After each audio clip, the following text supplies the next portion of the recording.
whistle fail. Summer was here again on the island of Sodor, and some of the Fat Controller's engines were struggling to cope with the heavy weight of all of their goods trains, whilst the weather was getting much worse. The holidaymakers always loved to go to Sodor to see the beautiful countryside.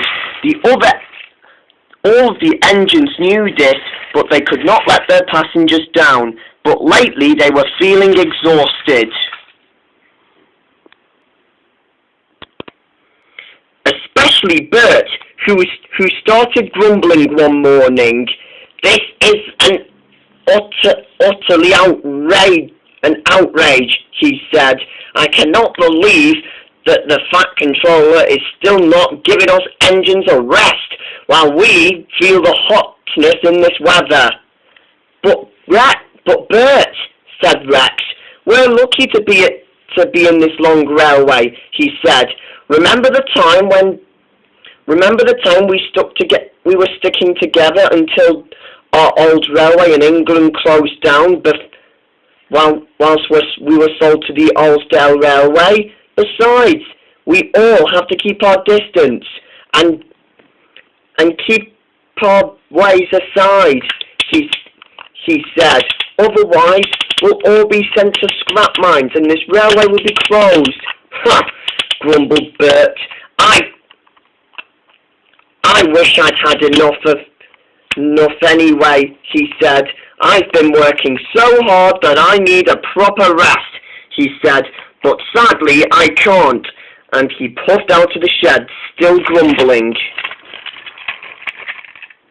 Moments after, Bert arrived at Wellsworth Station, backing down eagerly to his coaches, but he secretly felt grumpy. I wish I shouldn't be coming here today," he said. "Stop complaining," said his driver, and let's all make the most of it, and then you can have your rest." Bert snorted and felt like breaking down, but he had an idea. His boiler was making weird noises, and he decided that when he gets out of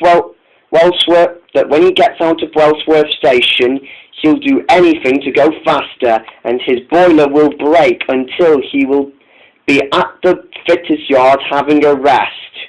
Bert thought it was a brilliant idea. When he had been coupled to his coaches, the people at Wellsworth Station got in the coaches, the guard blew his whistle, and Bert steamed out of the station, going faster. Moments later, he began to rock and roll, like as if he was Duncan. Soon he went racing up the hill and through the suspension bridge. Bert began to go faster, and he started to enjoy this. As soon as he started racing around the mountains, he went rock and rolling again. That the left side of his boiler cracked. Bert began to feel proud of himself and continued on racing. Still, he kept on going.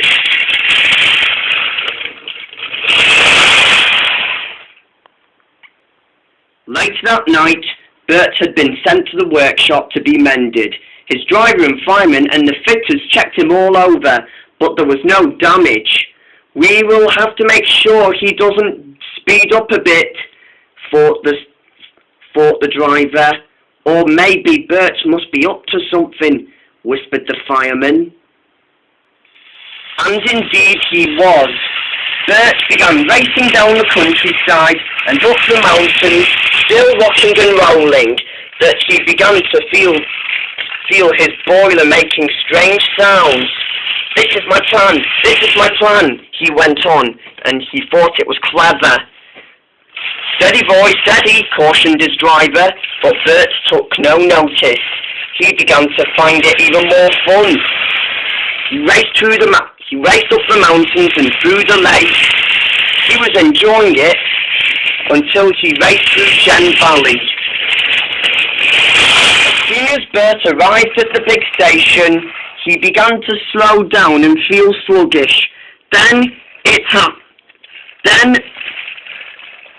happened. The right side of his boiler cracked, and then he had stopped outside the station. Bert felt guiltful. His driver and fireman knew it. "You silly engine," they shouted. "You shouldn't have done that," he said. "Now you'll have to pull the train backwards later." Bert felt cross. After a few moments of turning on the turntable, Bert buffered up to the front of the train, and when the last passengers got on board, Bert clanked slowly on. He found he couldn't whistle properly. His whistle made a strange sound. His driver and fireman laughed. Just then, he began puffing past by Frank, Rex, and Mike, who could already hear the strange whistling sound. They knew it was Bert. They all laughed and giggled together. But Bert found this upsetting, embarrassing, and he felt angry.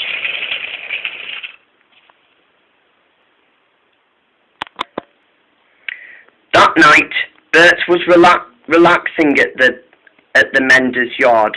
The fitters had mended Bert's boiler well, and his driver and fireman all spoke to him. "We're sorry we laughed at you," they said. "We couldn't help it. We laughed because of your strange whistle, but we've all solved the problem now," he said. "Perhaps you should be more careful with it next time if it goes funny," he said. And to add to that, Bert knew that the plan he made wasn't such a good idea at all.